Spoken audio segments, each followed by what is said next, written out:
Namaste students, welcome to our today's video, the solid state part 2, topic classification of crystalline solids. Let's see classifications of crystalline solids. Crystalline solids can be classified on the basis of nature of intermolecular forces operating on them into following four types. Molecular solids, ionic solids, metallic solids, covalent or network solids. In metallic solids, metal ion are the constituent particles. In ionic solids, positive or negative ions are the constituent particles. In case of covalent solids, nonmetals, atoms bonded with covalent bonds are the constituent particles. In case of molecular solids, constituent particles are the molecules or atoms of noble gases. Now we'll discuss molecular solids.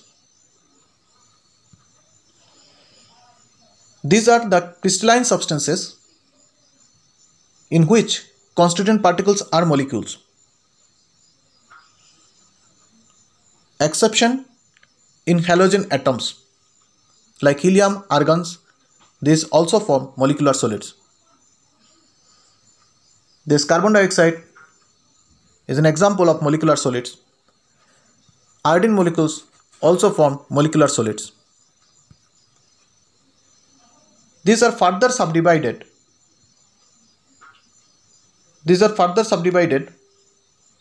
into the following categories: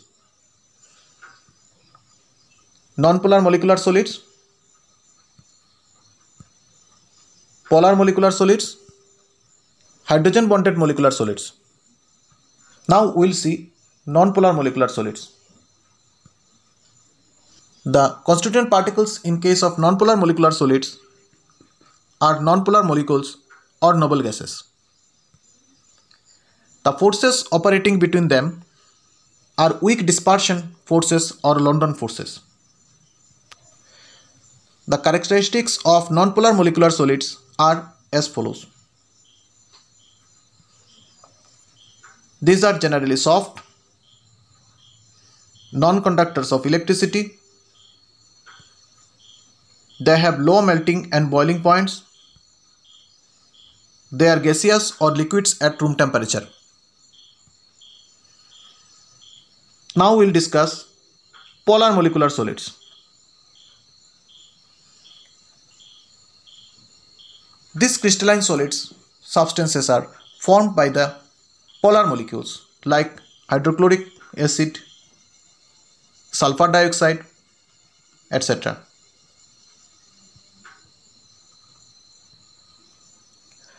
The forces operating between the constituent particles are dipole-dipole forces of attraction.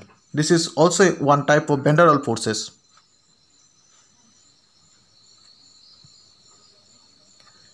The characteristics of molecular solids are as follows.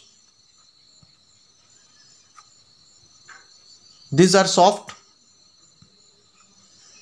non-conductor of electricity. They have low melting and boiling points but higher than nonpolar molecular solids. They are gaseous or liquids at room temperature and pressure. Now we will discuss hydrogen bonded molecular solids.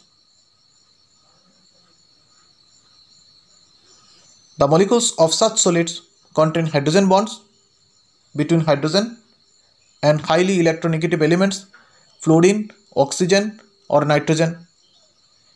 Example is solid water.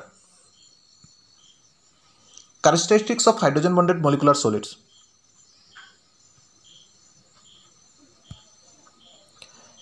These are generally volatile liquids or soft solids under room temperature and pressure.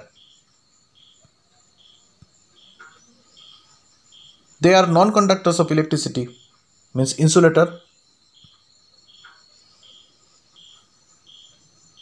Their melting and boiling points are generally higher.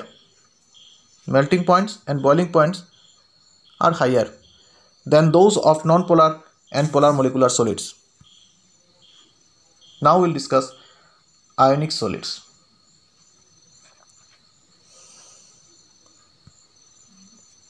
The constituent particles in ionic solids are positive and negative ions. These are those crystalline substances or solid in which the constituent particles are positive and negative ions.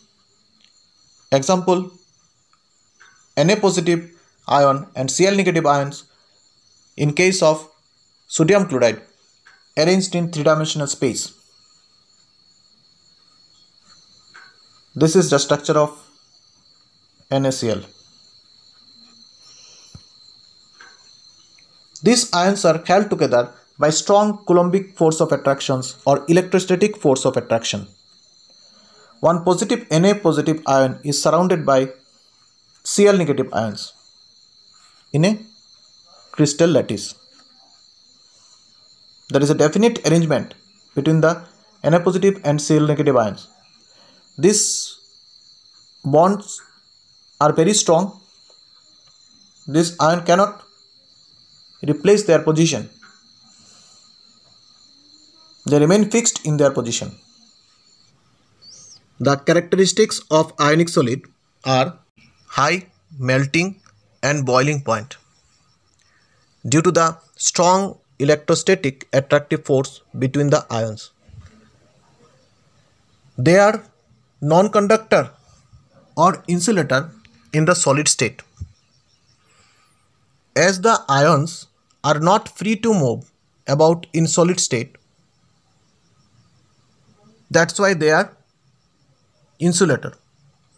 But in molten state or when dissolved in water, the ions become free to move. They conduct electricity. They are soluble in polar solvent. Ionic solids are hard and brittle in nature. Now we'll discuss metallic solids. In metallic solids, constituent particles are highly electropositive metal ions called kernels, surrounded by and held together by a sea of free electrons. Each metal atoms release one or two electrons which are evenly spread out throughout the crystal. The forces present between the metal ions are metallic bonds. Now we'll discuss the characteristics of metallic solids. They possess high electrical and thermal conductivity. Due to this mobile and free electrons, metallic solid possesses high electrical and thermal conductivity. When an electric field is applied, these free electrons flow through network of positive ions. Again, when heat is supplied to one portion of a metal, thermal energy is uniformly spread throughout the crystal. They possess luster and color in some cases. This is also due to these free electrons. They are highly malleable and ductile. This is because the positive kernels can interchange their positions without disturbing the arrangements of the ions in sea of free electrons. Most of them have high melting points and high densities. Now we'll discuss covalent or network solids. In covalent or network solid, the constituent particles are nonmetals. The covalent solids are the crystalline solids of nonmetals, results from the formation of strong covalent bond between the adjacent atoms throughout the crystal. They formed a network of covalent bonds and are also called giant molecules. Example, diamond and silicon carbide. The characteristics of covalent or network solids are as follows. They are very hard and brittle due to the strong covalent bonds between the constituent atoms. They have high melting points and may even decompose before melting due to that strong attractive forces.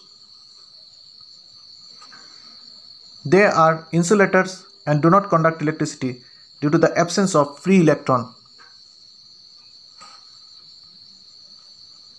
The diamond is an example of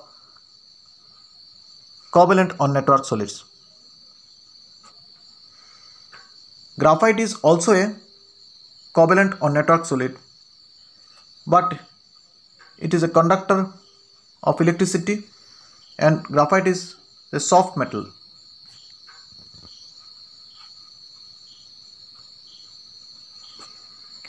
Reason of exceptional properties of graphite are as follows. Its exceptional properties are due to its typical structures. Now, structures of graphites we will see here. In graphites, carbon atoms are arranged in different layers. Each carbon atom is covalently bonded to 3 of its neighboring carbon atom in the same layer. Each atom is covalently bonded to 3 of its neighboring carbon atom in the same layer. The 4th valence electron of each atom is present in between this layer. The 4th valence electron of each atom is present between different layers and is free to move. Graphite is soft solid, good lubricant and a conductor of electricity. Due to these free electrons, these layers are free to move. That is the reason graphite is a good lubricant and conductor of electricity.